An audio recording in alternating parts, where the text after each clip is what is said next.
नमस्कार, जय हिंद विद्यार्थी मित्रो, मी अमोल देशमुख स्वागत करतो। आजचा व्हिडिओ फार मजेदार होणार आहे, कारण कंबाईन एमपीएससी ची परीक्षा जर म्हटलं, एमपीएससी कंबाईन ची परीक्षा जर म्हटलं तर सगळ्यांना फक्त एकच माहिती देण्यात आलेली आहे की बाबा कंबाईन ग्रुप बी आणि ग्रुप सी या दोन्ही ग्रुपच्या ज्या एमपीएससी मार्फत एकत्र एक्झाम घेतल्या जातात ती म्हणजे कंबाईनची परीक्षा झाली। पण ज्यांचे चष्मे फक्त कंबाईन ग्रुप बी चे आणि ग्रुप सी चे आहे त्यांनी तुम्हाला आतापर्यंत ही माहिती कधीच दिली नाही की कंबाईन ए आणि बी म्हणजे ग्रुप ए आणि ग्रुप बी ची काही पदं मिळून एमपीएससी त्यांची सुद्धा एक कंबाईन परीक्षा घेत असते। इतक्या दिवस आता सरळ सेवेचं तर मी प्रशासकीय समज विद्यार्थ्यांची मजबूत व्हायला पाहिजे यासाठी मी व्हिडिओ बनवलेले आहेत, पण आजचा स्पेशल व्हिडिओ फक्त यासाठी आहे की कंबाईन ए आणि कंबाईन बी म्हणजे कंबाईन ए आणि बी या ग्रुपमधील पदांची सुद्धा एमपीएससी मार्फत परीक्षा घेतल्या जाते आणि त्याच्याबद्दलच एक नोटिफिकेशन आज आलेला आहे। माझ्याकडे इथे नोटिफिकेशन आहे। तत्पूर्वी आपण कंबाईन ग्रुप बी आणि ग्रुप सी च्या तयारीसाठी आपण आरंभ बॅच जी आहे तर ती लॉन्च केलेली आहे। कंबाईन ग्रुप बी आणि ग्रुप सी ची जाहिरात तर आता समजा या हप्त्यात येईलच, त्याच्यासाठी प्री आणि मेन्स मेंटरशिपची बॅच आपण लॉन्च केलेली आहे। ई स्वयंचं ॲप्लिकेशन डाउनलोड करा, डिस्क्रिप्शनमध्ये लिंक आहे आणि डेमो पहा। जर तुम्हाला आवडलं तर नक्कीच तुम्ही बॅच जॉईन करू शकता। नाव आता माझ्याकडे हे पत्र आहे 27 एप्रिलचं। हे पत्र कधीचं आहे? 27 एप्रिलचं पत्र आहे हे आणि एमपीएससी महाराष्ट्र लोकसेवा आयोगामार्फत आलेलं आहे। नाव आता यामध्ये विषय पहा, महाराष्ट्र नागरी सेवा राजपत्रित गट अ व गट ब संयुक्त परीक्षा योजना।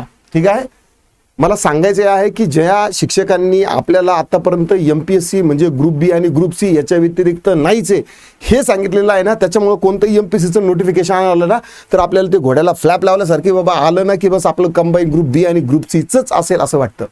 पण एमपीएससी मध्ये गट अ आणि गट ब यांची सुद्धा काय होते, संयुक्त परीक्षा होत असते आणि ही जी परीक्षा आहे 18 मार्च 2025 ची प्रश्न म्हणजे परीक्षा झालेली आहे आणि त्या परीक्षेच्या संदर्भात आलेलं हे एक शुद्धीपत्रक आहे। आता या शुद्धीपत्रकामध्ये असं सांगितलेलं आहे की 18 मार्च 2025 ला जी एक्झाम झाली होती त्यातील जे विद्यार्थी पास झाले असेल त्यांच्या मुलाखतीसाठी किती पोरं जे आहेत तर ते अरेंज करायला पाहिजे हे आहे।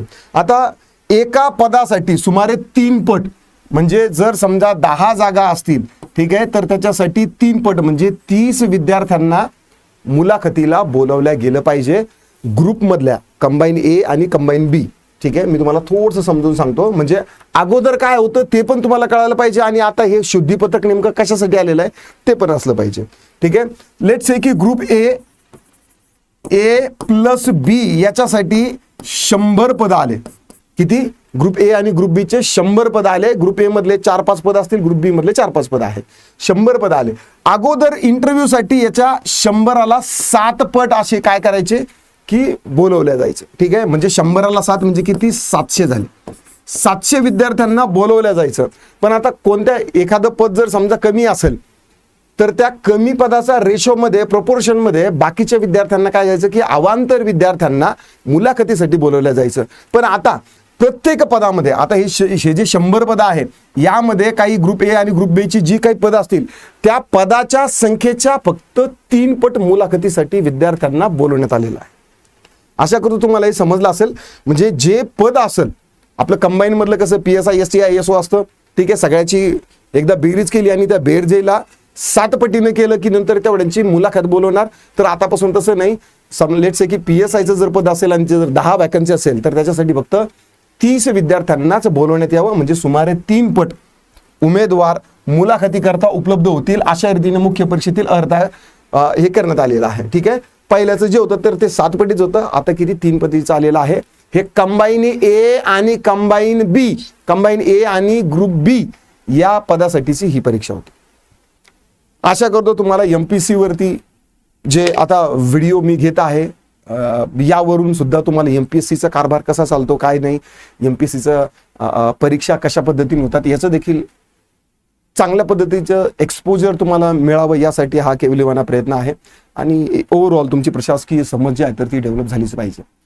आशा करतो तुम्हाला व्हिडिओ आवडला असेल तर लाईक करा, शेअर करा, कमेंटमध्ये तुमचे काय दिक्कत, डाऊट, क्वेरी, परेशान असतील नोंदवू शकता। आता पुरतं एवढंच, थांबतो, पुन्हा भेटूया।